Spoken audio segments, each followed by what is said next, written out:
Hi dears, welcome back. അപ്പോൾ ഇന്നത്തെ നമ്മുടെ റെസിപ്പി ഒരു 1/2 കിലോഗ്രാം വെയിറ്റ് വരുന്ന റെഡ് വെൽവെറ്റ് കേക്കിൻ്റെ റെസിപ്പിയാണ് കേട്ടോ. അപ്പോൾ പുറത്തൊക്കെ കേക്ക് കൊടുക്കുന്നവർക്കൊക്കെ ആ ഒരു തൂക്കം കാര്യങ്ങളൊക്കെ അറിയാൻ വേണ്ടിയിട്ട് ഉപകാരപ്പെടുന്ന ഒരു വീഡിയോ ആയിരിക്കും ഇത്.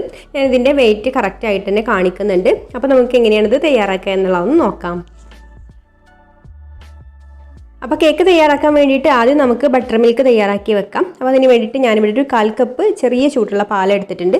അതിലേക്കൊരു 1/2 ടീസ്പൂൺ വിനാഗിരിയും കൂടെ ഒഴിച്ചു കൊടുത്ത് നന്നായിട്ടൊന്ന് മിക്സ് ചെയ്ത് ഒരു സൈഡിലേക്ക് മാറ്റി വെക്കാം. അപ്പോൾ ഈ കേക്കിന് വേണ്ടിയിട്ട് നമ്മളിവിടെ 3/4 കപ്പ് മൈദയാണ് കേട്ടോ എടുത്തിട്ടുള്ളത്. അപ്പോൾ നമ്മൾ സാധാരണ ഒരു 1/2 കിലോഗ്രാമിൻ്റെ കേക്ക് ചെയ്യുകയാണെങ്കിൽ 1/2 കപ്പ് മൈദ മാത്രമേ എടുക്കാറുള്ളൂ. ഇതിന് 3/4 കപ്പ് എടുക്കാൻ കാരണം നമ്മൾ അതിൻ്റെ മുകൾ ഭാഗം എടുത്തിട്ട് അതിൻ്റെ ക്രംസൊക്കെ ഉണ്ടാക്കാനും ഡെക്കറേറ്റ് ചെയ്യാനുള്ള ക്രംസൊക്കെ ഉണ്ടാക്കാനൊക്കെ ഉപയോഗിക്കാനും മുകൾ ഭാഗത്ത് നിന്നും കുറച്ച് ചെത്തി മാറ്റേണ്ടി വരും. അപ്പോൾ നമുക്ക് ആ ഒരു കറക്റ്റ് ഐസിംഗ് ഒക്കെ ചെയ്ത് വരുമ്പോൾ കറക്റ്റ് വെയിറ്റ് കിട്ടാൻ വേണ്ടിയിട്ടാണ് 3/4 കപ്പ് എടുക്കുന്നത്. ഇനി നമുക്കിതിലേക്കൊരു 1/2 ടീസ്പൂണ് ബേക്കിംഗ് പൗഡർ ചേർത്ത് കൊടുക്കാം. പിന്നെ 1/4 ടീസ്പൂണ് ബേക്കിംഗ് സോഡയും ഒരു നുള്ളു ഉപ്പും പിന്നെ 1/2 ടീസ്പൂണ് കൊക്കോ പൗഡറും കൂടെ ചേർത്ത് കൊടുക്കുന്നുണ്ട്. കൊക്കോ പൗഡർ ഞാൻ ലൈറ്റ് കളറിലുള്ള കൊക്കോ പൗഡറാണ് കേട്ടോ എടുത്തിട്ടുള്ളത്. അപ്പോൾ ഡാർക്ക് കളറിലുള്ള കൊക്കോ പൗഡർ ആണെന്നുണ്ടെങ്കിൽ 1/4 ടീസ്പൂൺ ചേർത്ത് കൊടുത്താൽ മതി. ഇനി നമുക്കിതൊന്ന് നന്നായിട്ട് അരിച്ചെടുക്കണം. ഞാനിവിടെ ഇതൊരു 3 പ്രാവശ്യം അരിച്ചെടുക്കുന്നുണ്ട് കേട്ടോ. കാരണം നന്നായിട്ട് അരിച്ചെടുത്തിട്ടില്ലെങ്കിൽ ആ കൊക്കോ പൗഡറൊക്കെ അവിടെ ഇവിടെയൊക്കെ ആയിട്ട് കിടന്ന് നമ്മൾ കേക്കിന് അത്രയ്ക്ക് അങ്ങോട്ട് റെഡ് കളർ കിട്ടില്ല.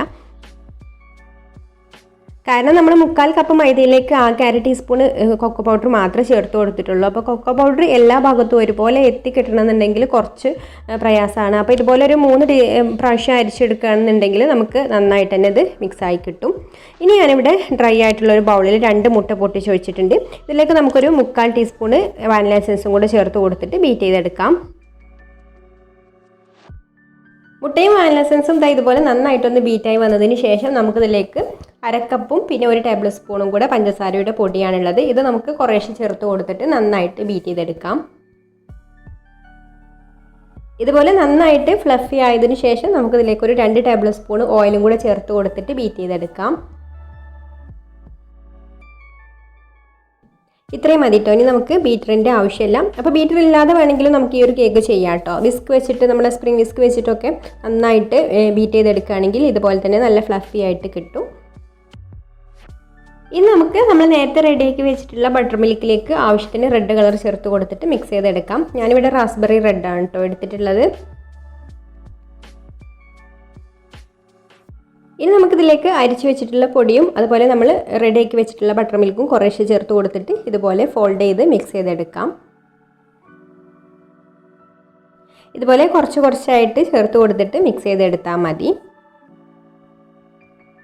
അപ്പോൾ ബാറ്റർ മിക്സ് ചെയ്ത് കൊടുത്തിട്ട് പിന്നെ കളർ കുറവുണ്ടെങ്കിൽ വീണ്ടും ചേർത്ത് കൊടുത്തിട്ട് മിക്സ് ചെയ്ത് കൊടുത്താൽ മതി കേട്ടോ. എന്നിട്ട് നമുക്കിതൊരു 6 ഇഞ്ചിൻ്റെ കെട്ടിനിലേക്ക് ഒഴിച്ച് കൊടുത്ത് ഒന്ന് ടാപ്പ് ചെയ്ത് കൊടുത്തതിന് ശേഷം ബേക്ക് ചെയ്യാനായിട്ട് വെക്കാം.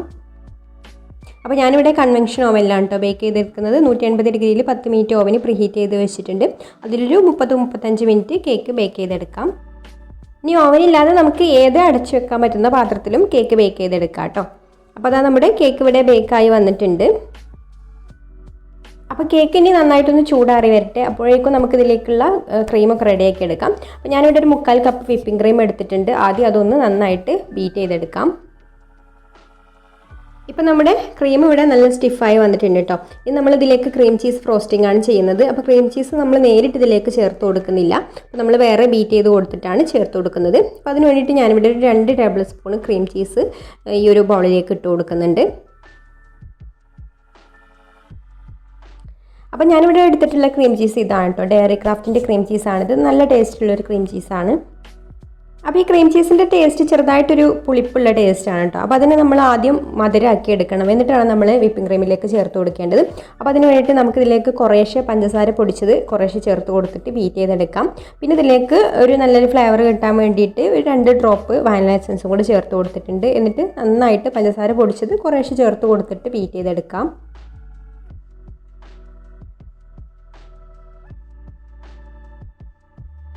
അപ്പോൾ നിങ്ങൾക്കൊരു വീഡിയോ ഇഷ്ടമായിട്ടുണ്ടെങ്കിൽ താഴെ ലൈക്ക് ബട്ടണിൽ പ്രസ് ചെയ്തിട്ട് ഒന്ന് ലൈക്ക് ചെയ്തേക്കണേ. ഇഷ്ടപ്പെട്ടിട്ടില്ലെങ്കിൽ ഡിസ്ലൈക്കും ചെയ്യാം.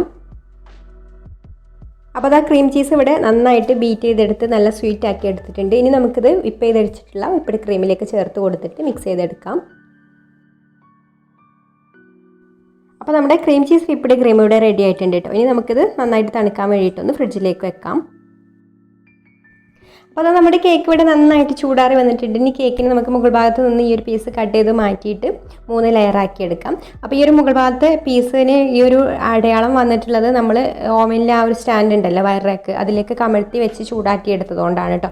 അപ്പോൾ ഞാനിപ്പോൾ ഇത് പറയാൻ കാരണം എന്താണെന്ന് വെച്ചാൽ, മുമ്പ് എനിക്കൊരു കമൻറ്റ് വന്നിട്ടുണ്ടായിരുന്നു. ഇതുപോലെ റെഡ് വെൽവെറ്റ് കേക്കിന് ചെയ്ത സമയത്ത് ഒരു കമൻറ്റ് വന്നിട്ടുണ്ടായിരുന്നു. ഞാനിതുപോലെ കേക്ക് ബേക്കായി വന്നത് അത് കാണിച്ചു.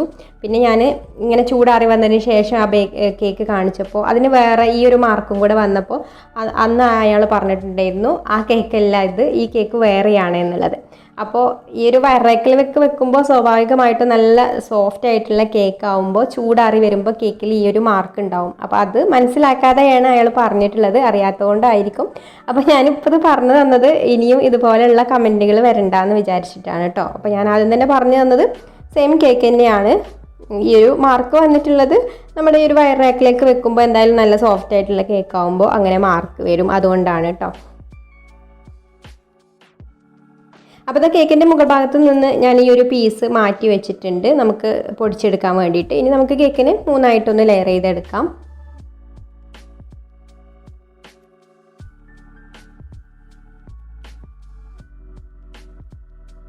ഇനി കേക്ക് ഫ്രോസ്റ്റിംഗ് ചെയ്യാൻ വേണ്ടിയിട്ട് ടേൺ ടേബിളിൽ കേക്ക് ബോർഡ് വെച്ച് കൊടുത്തിട്ട് അതിൻ്റെ നടുക്ക് അല്പം ക്രീമാക്കി കൊടുത്തിട്ടുണ്ട്. എന്നിട്ട് ഫസ്റ്റ് ലെയർ കേക്ക് വെച്ച് കൊടുത്ത് അതിന് ഷുഗർ സിറപ്പ് ഒഴിച്ചൊന്ന് വെറ്റാക്കിയതിന് ശേഷം ക്രീം സ്പ്രെഡ് ചെയ്ത് കൊടുക്കാം.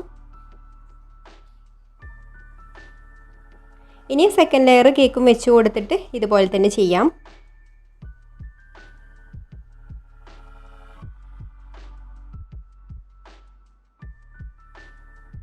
ഇനി 3ാമത്തെ ലെയർ കേക്ക് വെച്ച് കൊടുത്തിട്ടും അതിന് ഷുഗർ സിറപ്പ് ഒഴിച്ചൊന്ന് വെറ്റാക്കിയതിന് ശേഷം ഈ കേക്കിനെ ഫുള്ളായിട്ട് ക്രീം വെച്ചിട്ട് കവർ ചെയ്തെടുക്കാം.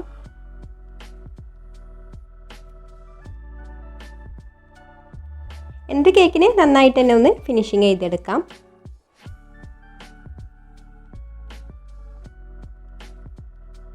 ഇനി നമുക്ക് കേക്കിൻ്റെ വെയിറ്റ് എത്ര ഉണ്ടെന്നൊന്ന് നോക്കാം കേട്ടോ. അപ്പോൾ കേക്കിന് ഫുള്ളായിട്ട് ക്രീം വെച്ചിട്ടൊക്കെ ഫിനിഷിങ് ആക്കി എടുത്തിട്ടുണ്ട്.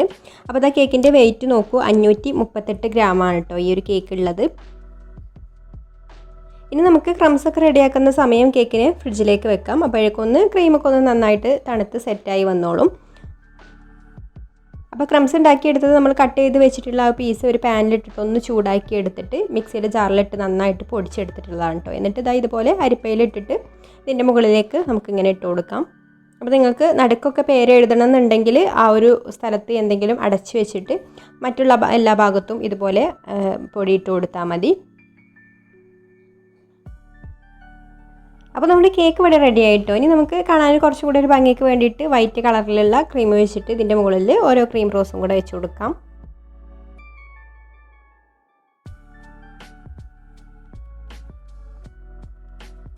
ഇനി കേക്കിൽ പേരിന് വേണ്ടിയിട്ട് ഞാനിവിടെ ഫോണ്ടൻ്റാണ് കേട്ടോ യൂസ് ചെയ്യുന്നത്. അപ്പോൾ വൈറ്റ് കളറിൽ ഫോണ്ടൻ്റ് എടുത്തിട്ടുണ്ട്. അതിലേക്ക് നമുക്ക് കോൺഫ്ലവറും CMC പൗഡറും കൂടെ മിക്സ് ചെയ്തെടുത്തിട്ട് ഇതുപോലെയുള്ള മോൾഡിൽ വെച്ചിട്ടാണ് നമ്മൾ സ്പെല്ലിങ് ഉണ്ടാക്കിയെടുക്കുന്നത്.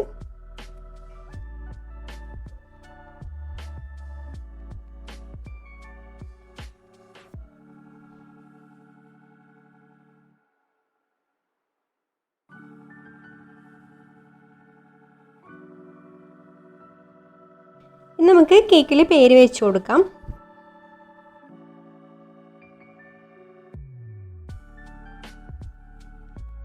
എന്നിട്ടൊരു 2-3 സിൽവർ കളറിലുള്ള ഷുഗർ ബോൾസും കൂടെ വെച്ച് കൊടുത്തിട്ടുണ്ട് കേട്ടോ. ഇനി നമുക്ക് ഈ ഒരു റോസിൽ ഒരു ഗോൾഡൻ കളർ വെച്ചിട്ട് ഇതുപോലെ ഒന്ന് ചെറുതായിട്ടൊരു റോസിൻ്റെ എതളിനൊക്കെ ഒരു ഔട്ട്ലൈൻ വരച്ച് കൊടുക്കാം.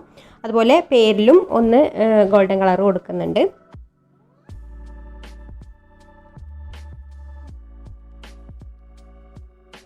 അപ്പോൾ കേക്കിൻ്റെ നമ്മുടെ ലാസ്റ്റുള്ള ഫിനിഷിംഗ് വർക്കുകളൊക്കെ കഴിഞ്ഞിട്ട് വെയിറ്റ് വരുന്നത് 588 ഗ്രാമാണ് കേട്ടോ. അപ്പോൾ ബോർഡിൻ്റെ വെയിറ്റും കൂടെ ചേർന്നിട്ടുള്ള വെയിറ്റാണിത്. അപ്പോൾ നമുക്കിനി മറ്റൊരു നല്ല റെസിപ്പിയുമായിട്ട് അടുത്ത വീഡിയോയിൽ കാണാം. താങ്ക്